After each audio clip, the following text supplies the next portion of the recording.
Je n'oublierai jamais cette soirée de novembre où Hugo m'a invité chez ses parents à Versailles. Viens. Antoine. Ils seront ravis de te rencontrer enfin. M'avait-il dit avec ce sourire qui faisait fondre toutes mes défenses. Comment aurais-je pu deviner que cette invitation anodine allait fissurer le sol sous mes pieds? Et que, en une seule nuit, j'allais découvrir un secret si lourd qu'il menacerait de détruire l'amour que je portais à Hugo depuis des années. La pluie tambourinait doucement sur les vitres du RER quand nous descendîmes à Versailles Château. Hugo marchait devant moi. Sac à dos sur l'épaule. Silhouette élancée dans son manteau camel. Il parlait sans cesse. Comme pour combler le silence que je sentais grandir en moi. Depuis 3 ans que nous étions ensemble. Je connaissais chaque intonation de sa voix. Chaque geste de ses mains fines quand il était nerveux. Ce soir-là. Il l'était. Terriblement.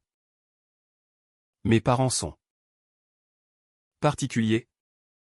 Avait-il lâché dans le train? Tu sais. Ils sont ensemble depuis 30 ans. 2 hommes. Une vraie famille. Quoi? J'avais ri. Mal à l'aise. Je savais qu'Hugo avait été élevé par 2 pères. Il me l'avait confié un soir d'ivresse. À Montmartre. Après trop de vin rouge. Mais savoir et voir. Ce n'est pas la même chose. La maison était une belle demeure bourgeoise du 19e. Avec ses volets verts et son jardin à la française. Quand la porte s'ouvrit. Ce fut Philippe qui nous accueillit. Grand. Cheveux poivre et sel impeccablement coiffés. Chemise blanche ouverte sur un torse encore athlétique à 55 ans. Il serra Hugo dans ses bras avec une tendresse qui me serra la gorge. Mon fils, murmura-t-il avant de se tourner vers moi. Et toi? Tu dois être Antoine.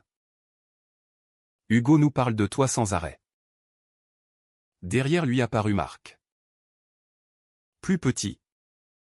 Plus rond. Lunettes rondes et sourire timide.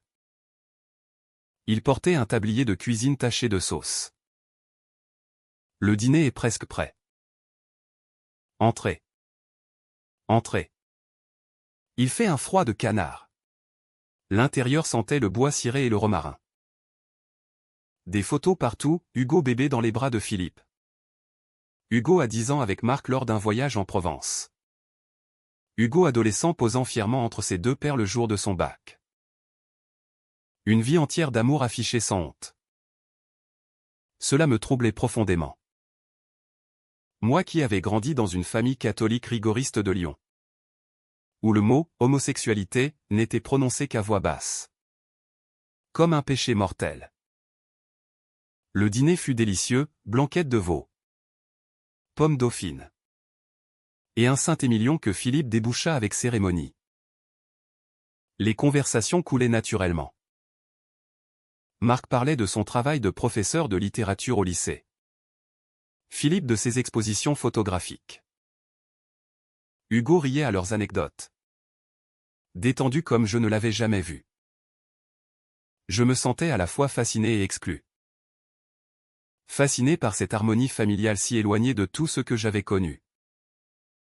Exclu parce que je n'arrivais pas à trouver ma place dans ce tableau. Vers minuit. Philippe et Marc montèrent se coucher. Vous avez votre chambre? Les garçons. Dormez bien. Dit Marc en m'adressant un clin d'œil complice qui me fit rougir. Hugo referma la porte de la chambre d'amis.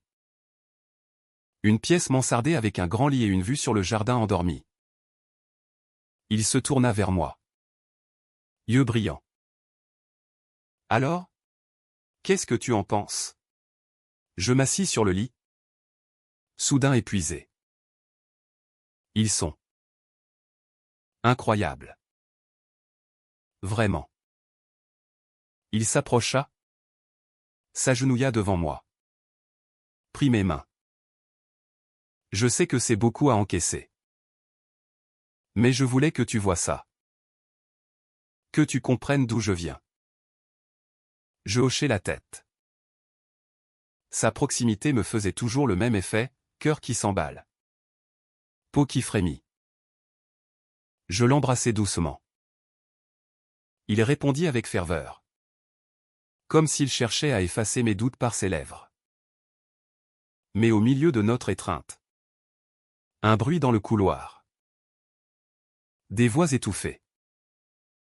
Curieux. Je me levai et entr'ouvris la porte. Hugo me retint par le bras. Laisse. Ce sont sûrement eux qui rangent quelque chose. Pourtant. Les voix montaient. Je reconnus celle de Philippe. Tendu. Presque colère. Point, tu ne peux pas continuer à lui mentir comme ça. Marc répondit. Plus bas, et qu'est-ce que tu veux que je fasse? Tout lui dire maintenant? Après tant d'années? Mon sang se glaça. Hugo pâlit à côté de moi. Il referma la porte doucement. Mais trop tard. Les mots avaient déjà pénétré. De quoi parle-t-il, chuchotai-je. Hugo détourna les yeux. Rien. Une vieille histoire de famille. Mais son trouble était palpable. Je le pris par les épaules. Hugo. Regarde-moi. Qu'est-ce qu'il cache? Il se dégagea doucement. Antoine.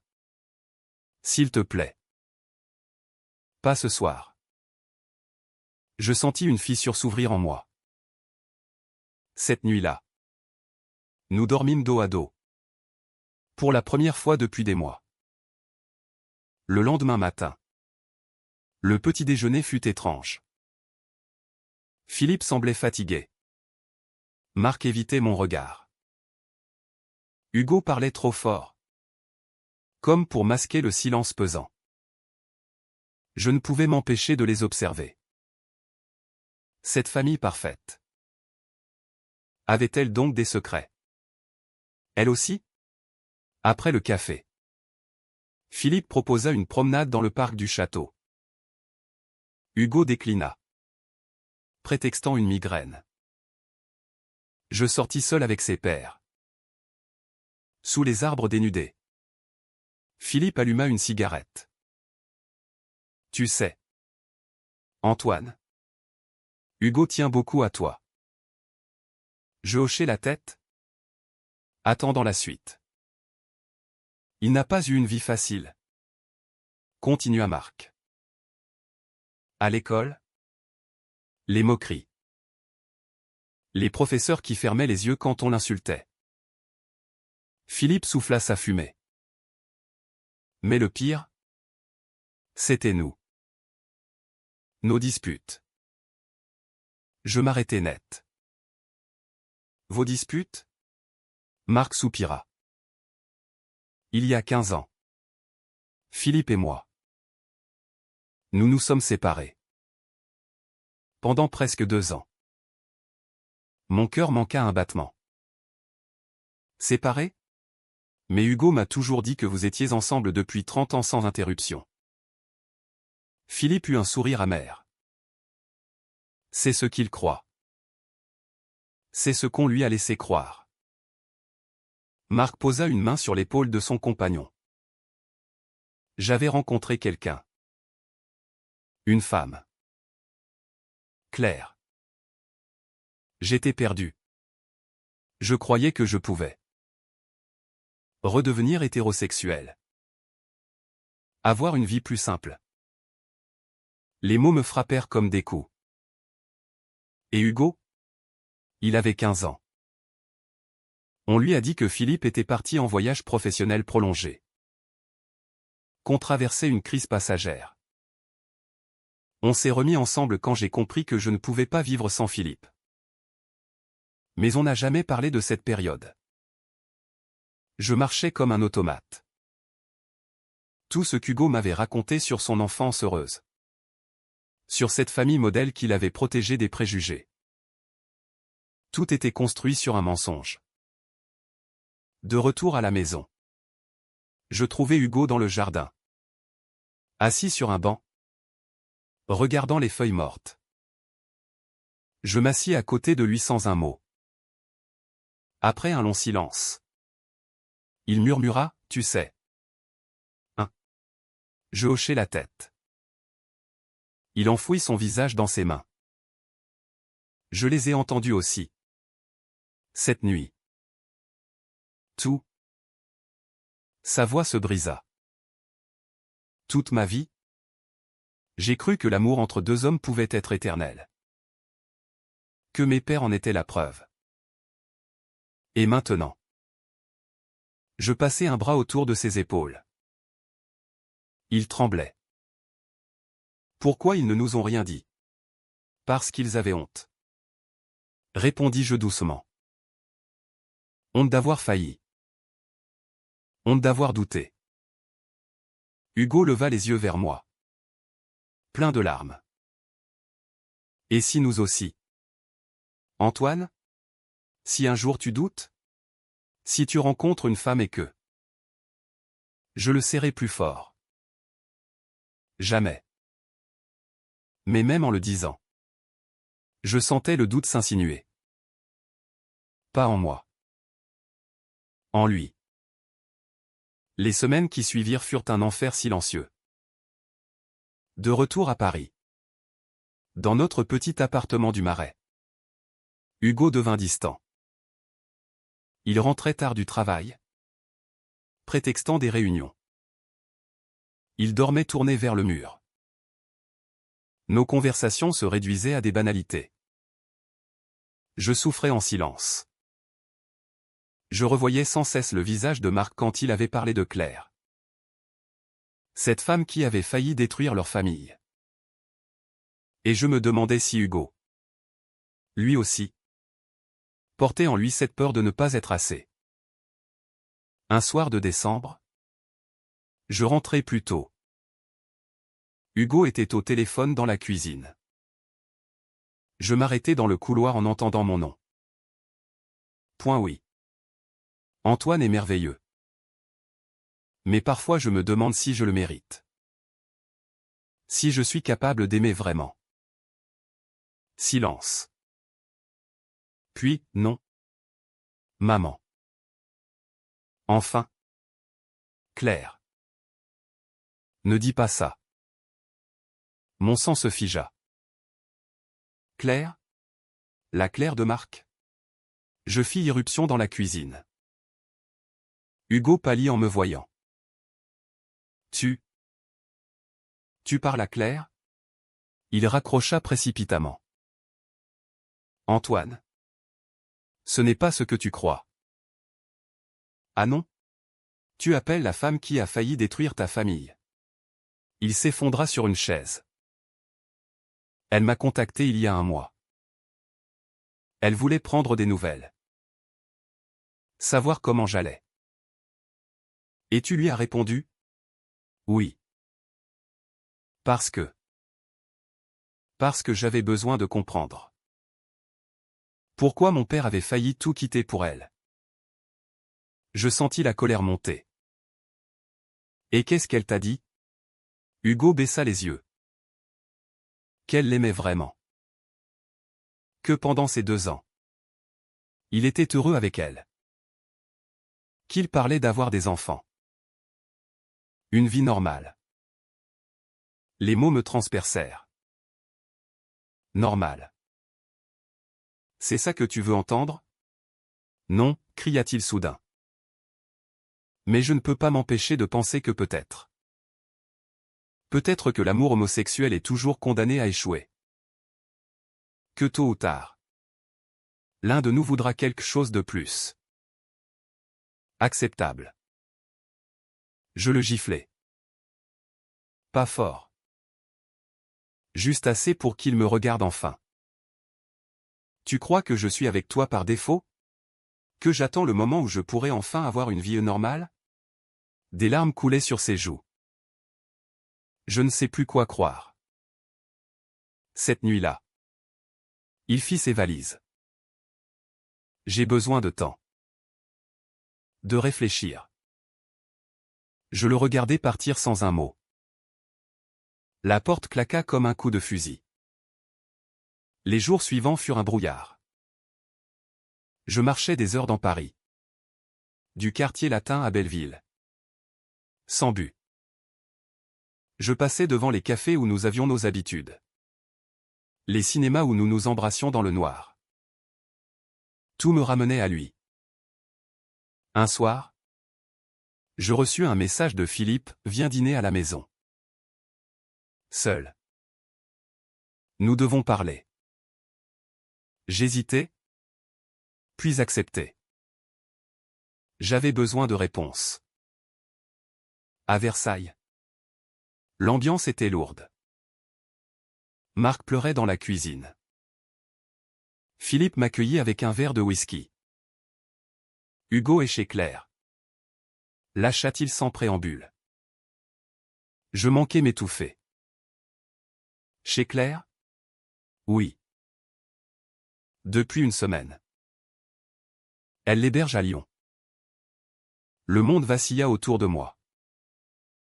Il est avec elle?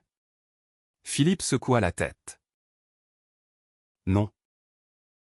Pas comme tu le penses. Elle a un fils maintenant. Marié. Mais Hugo.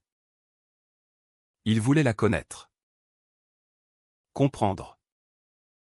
Marc entra. Yeux rougis. C'est de ma faute. Tout ça. Il s'assit en face de moi. Quand Hugo avait 15 ans. Il a surpris une dispute entre Philippe et moi. Il a entendu le nom de Claire. Il n'a jamais rien dit. Mais il a tout compris. Il a porté ce secret seul pendant toutes ces années. Philippe continua, il nous en veut. De lui avoir menti. De lui avoir fait croire à un amour parfait qui n'existait pas. Je sentis les larmes monter. Et maintenant il cherche auprès d'elle la vérité que vous lui avez cachée? Marc hocha la tête. Il croit que l'amour entre deux hommes est maudit. Que nous sommes condamnés à souffrir. Je me levai d'un bond. Je vais le chercher. Philippe me retint. Attends. Il doit faire ce chemin seul. Mais je ne pouvais pas attendre. Le lendemain. Je pris le premier TGV pour Lyon. Lyon sous la neige. Je trouvai l'adresse que Philippe m'avait donnée, un appartement modeste dans le quartier de la Croix-Rousse. Quand Hugo ouvrit la porte. Il resta figé en me voyant.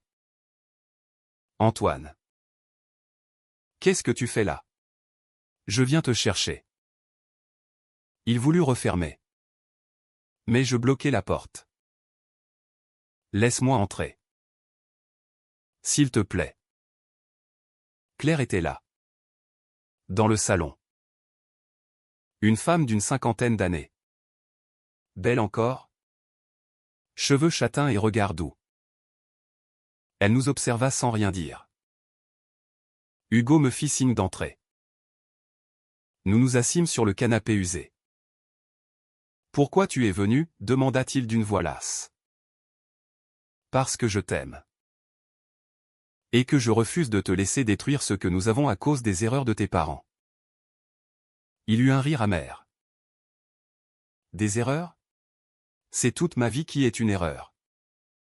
Antoine. Toute mon enfance était un mensonge. Claire intervint doucement, Hugo.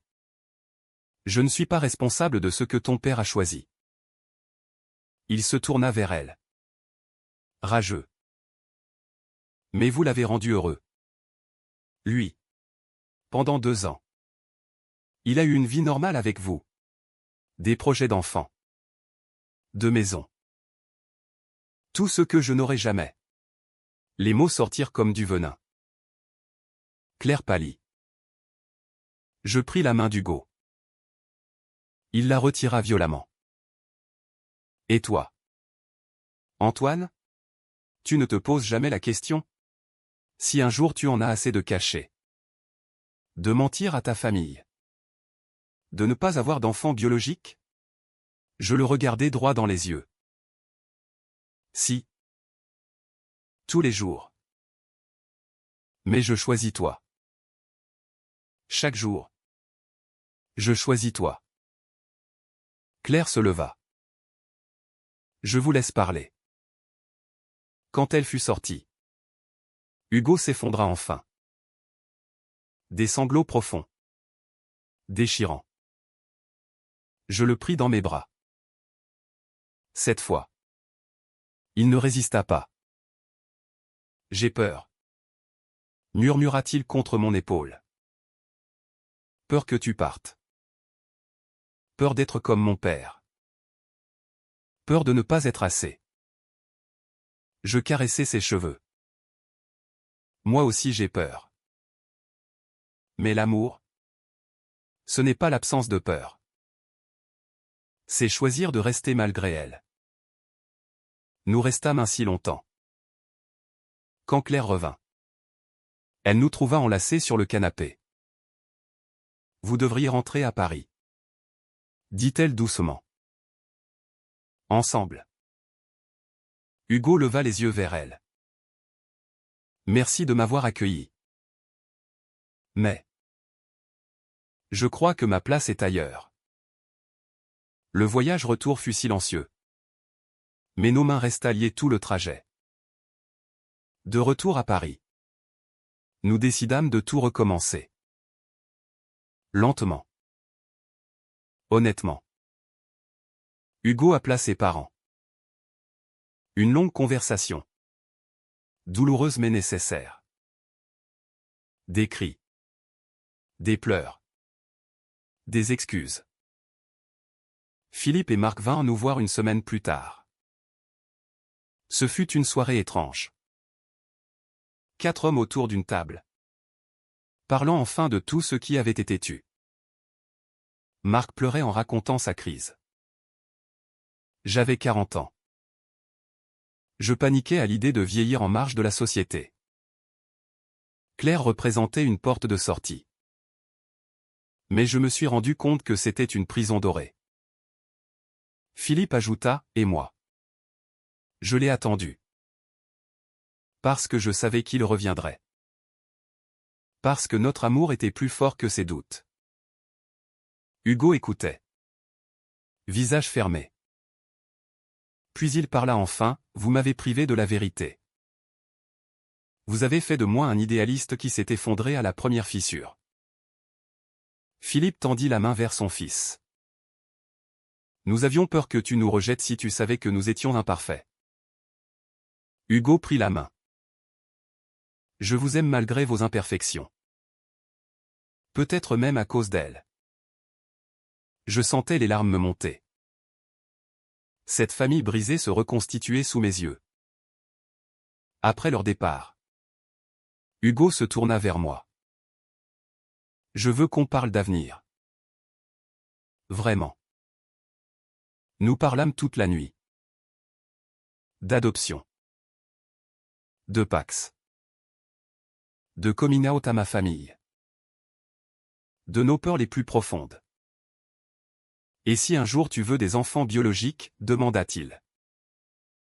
On en aura. Par GPA à l'étranger. Ou adoption. Mais ensemble. Il sourit pour la première fois depuis des mois. Un vrai sourire. Fil 5, environ 1000 mots. Le printemps arriva enfin.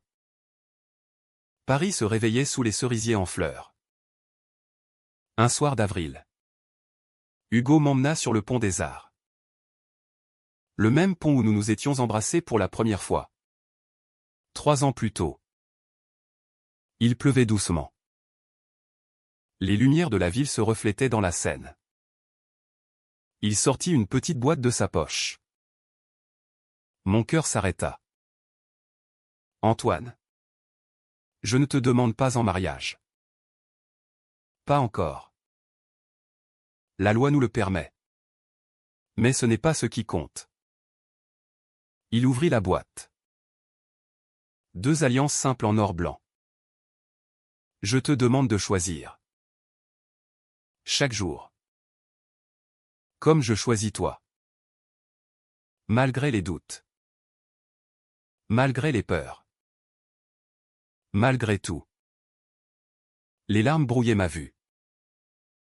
Je pris l'anneau. Le passai à son doigt. Oui. Chaque jour. Pour toujours. Nous nous embrassâmes sous la pluie. Comme dans un film. Mais c'était notre vie. Notre vérité. Plus tard. Chez ses parents. Nous annonçâmes notre décision de nous paxer. Marc pleura de joie. Philippe leva son verre, à l'amour imparfait. Le seul qui vaille la peine. Hugo serra ma main sous la table. Je sentis nos alliances se toucher. Nous n'étions pas parfaits. Nous porterions toujours les cicatrices de cette crise. Mais nous avions choisi la vérité. L'honnêteté. L'amour réel. Avec ses doutes et ses combats. Et cela suffisait.